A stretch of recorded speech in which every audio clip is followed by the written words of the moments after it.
So welcome back. This is the platform of SP Smart Competitive Hybrid Schooling System. बच्चे आज हम लोग class 12th biology का molecular basis of inheritance का part 15 discuss कर रहे हैं, जिसमें हम लोग टाइप्स ऑफ आरएनए का इससे पहले वाली वीडियो में हमने टीआरएनए देखा था, ठीक है।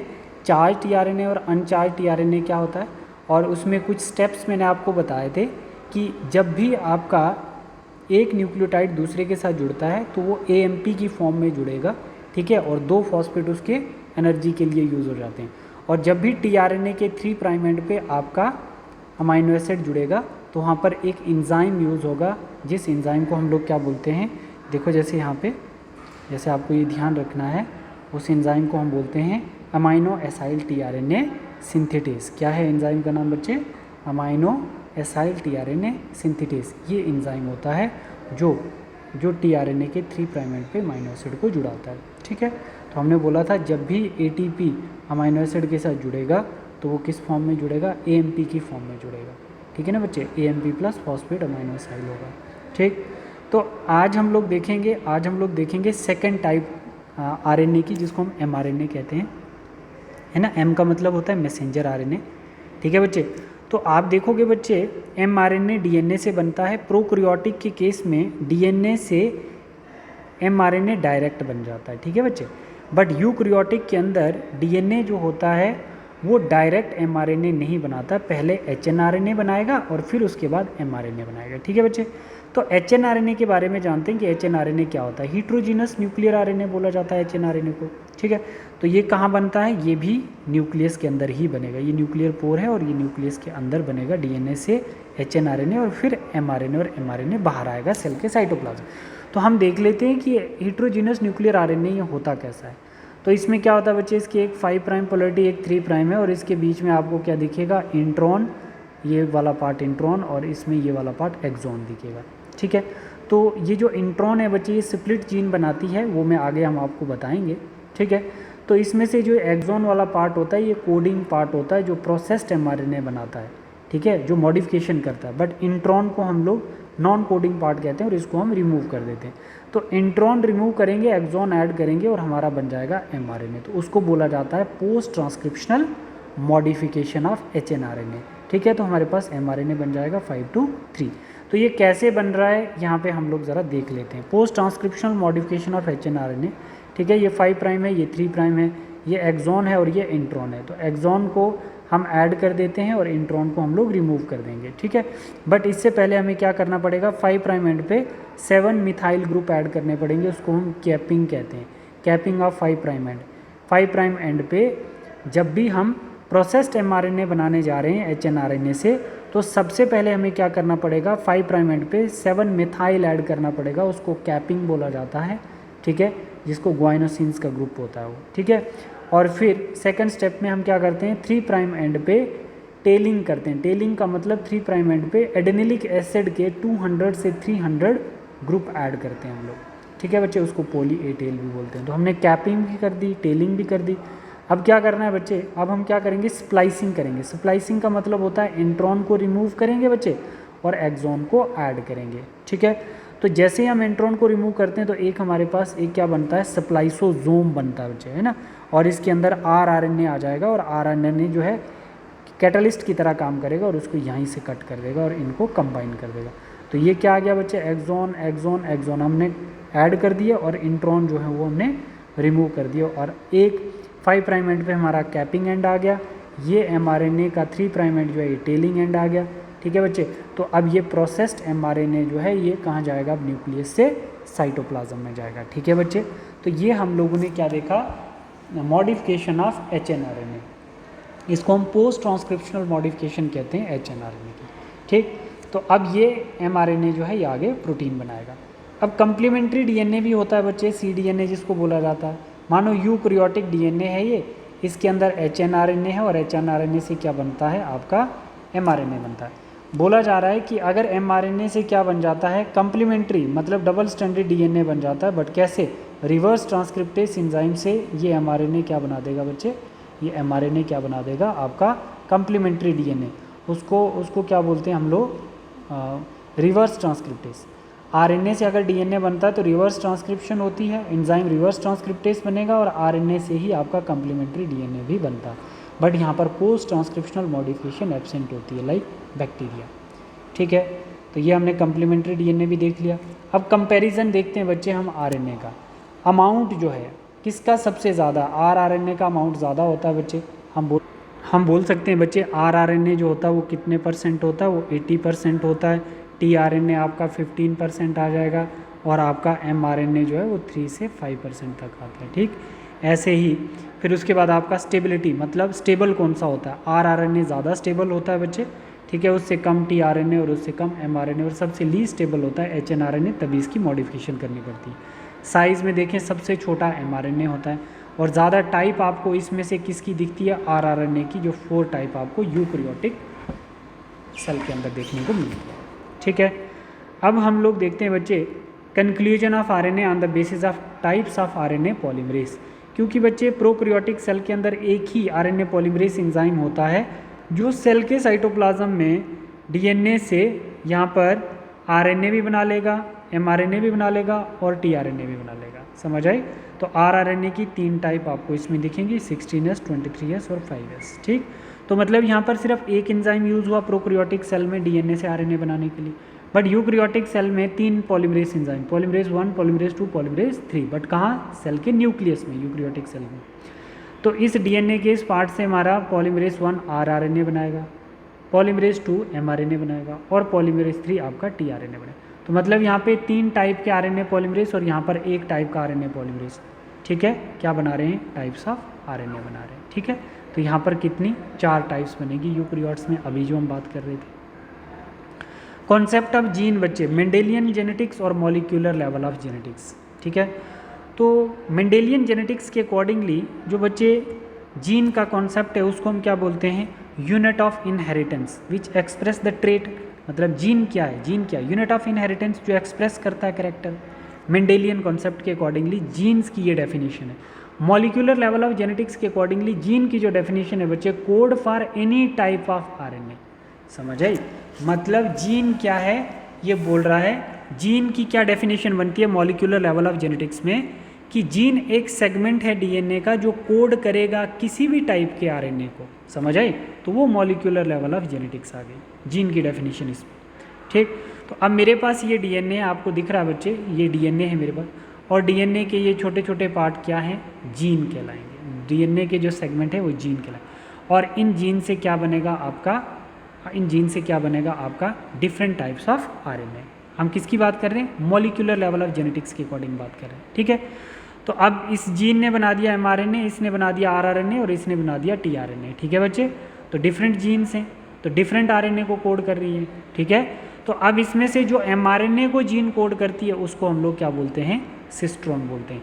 क्या सर हम इस जीन को सिस्ट्रोन बोल सकते हैं? नहीं बोल सकते हैं, क्योंकि ये आरआरएनए को कर रही है, एमआरएनए को नहीं।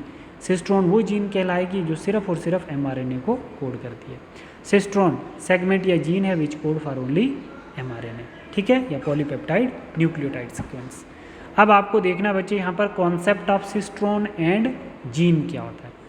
तो कॉन्सेप्ट ऑफ सिस्ट्रोन, सिस्ट्रोन जो होता है बच्चे आपने देखा एक जीन है जो एमआरएनए को कोड कर दिया। तो सिस्ट्रोन मोनोसिस्टोनिक जीन होती है और पॉलीसिस्टोनिक जीन होती है। मोनोसिस्टोनिक जीन आपके यूकैरियोट में और पॉलीसिस्टोनिक आपके प्रोकैरियोट में। तो अब आप लोग यहाँ पे देखो, यूकैरियोट में मोनोसिस्टोनिक जीन जो होगी बच्चे उसके पास 3 पार्ट होंगे, एक प्रोमोटर, स्ट्रक्चरल जीन और ट्रांसक्रिप्शन। ठीक है, इस डीएनए में फिर प्रोमोटर, स्ट्रक्चरल जीन और ट्रांसक्रिप्शन। ठीक है बच्चे, तो अब हम बोल रहे हैं कि इस जीन से ये एमआरएनए बन गया और इस जीन से ये एमआरएनए बन गया। ठीक है, तो इसका मतलब एक सिस्ट्रोन ये आ गया और एक सिस्ट्रोन ये आ गया। ठीक है, बट ये मोनोसिस्ट्रोनिक क्यों बोला जा रहा है? मोनोसिस्ट्रोनिक बच्चे इसलिए बोला जाता है कि अगर मेरे पास एक सिस्ट्रोन में एक प्रोमोटर, एक टर्मिनेटर और एक स्ट्रक्चरल जीन आती है तो उसको हम मोनोसिस्ट्रोनिक जीन कहते हैं। समझ आई बच्चे? ठीक है, पॉलीसिस्ट्रोनिक में एक प्रमोटर जीन के अंदर एक टर्मिनेटर और बहुत सारी स्ट्रक्चरल जीन, उसको हम पॉलीसिस्टोनिक जीन कहते हैं। बहुत सारी स्ट्रक्चरल जीन मिलके एमआरएनए बनाएंगे। समझ आए बच्चे? तो यूकैरियोटिक्स के अंदर मोनोसिस्टोनिक कंडीशन होती है, मतलब एक प्रमोटर, एक स्ट्रक्चरल जीन और एक टर्मिनेटर। बट जो पॉलीसिस्टोनिक कंडीशन होती है इसका मतलब एक प्रमोटर एक terminator but more than one structural gene अगर मिलके एक mRNA बनाती है तो उसको हम पॉलीसिस्टोनिक पॉलीसिस्टोनिक प्रोकैरियोटिक जीन बोलते हैं। ठीक है बेटा। अब यहाँ पे बच्चे हम पढ़ रहे थे कॉन्सेप्ट ऑफ स्प्लिट जीन। तो कॉन्सेप्ट ऑफ स्प्लिट जीन सिर्फ आपके यूकैरियोट्स में ही होता है क्योंकि HNRNA यूकैरियोट में बनता है। तो यहाँ पर बच्चे HNRNA में कुछ ऐसे पार्ट आ जाते हैं जिनको हम नॉन कोडिंग इंट्रॉन भी कहते हैं। ठीक है, स्प्लिट जीन किसको कोड करती है? Non coding intron. तो जैसे आपने देखा बच्चे, ये मेरे पास एक जीन आ गई, ठीक है, ये कोड कर रही है बच्चे mRNA को। तो mRNA को कोड कर रही है, बट इस mRNA के ऊपर एक इंट्रॉन है और एक एक्सॉन है। तो इंट्रॉन वो पार्ट है जो हमारे किसी काम का नहीं है।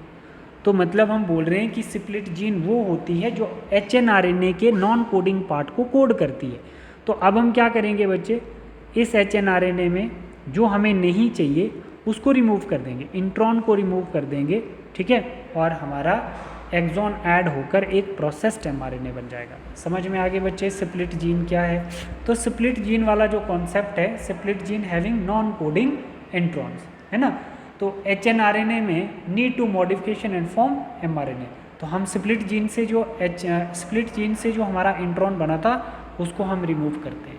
ठीक है बच्चे, ठीक है, और हम क्या बना देंगे? प्रोसेस्ड mRNA बना देंगे, विच मीन्स मतलब split gene which form HNRNA, ठीक है, क्या बनाएगी? HNRNA having intron and exon only occur in eukaryotes. सिर्फ और सिर्फ आपको किस में दिखेगी? यूकैरियोट्स में दिखेगी।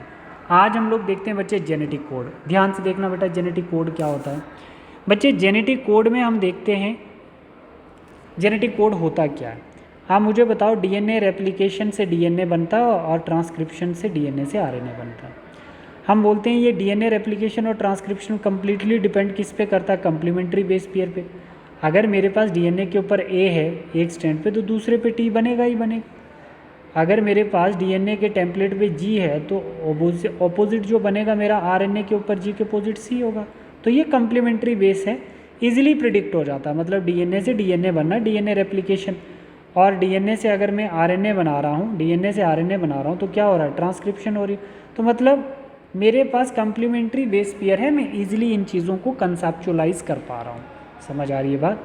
बट अगर मुझे mRNA के ऊपर कोई इन्फॉर्मेशन है और उसको मैं अमाइनो एसिड में कोड करना है तो वो थोड़ा सा डिफ़िकल्ट होता है कंसेप्चुलाइज करना। मानो mRNA के ऊपर AUG है और ये एक अमाइनो एसिड को कोड कर रहा है, तो ये जो कोडोन है किस अमाइनो एसिड को कोड कर रहा है, इसको स्टडी करने के लिए हम जेनेटिक कोड पढ़ते हैं।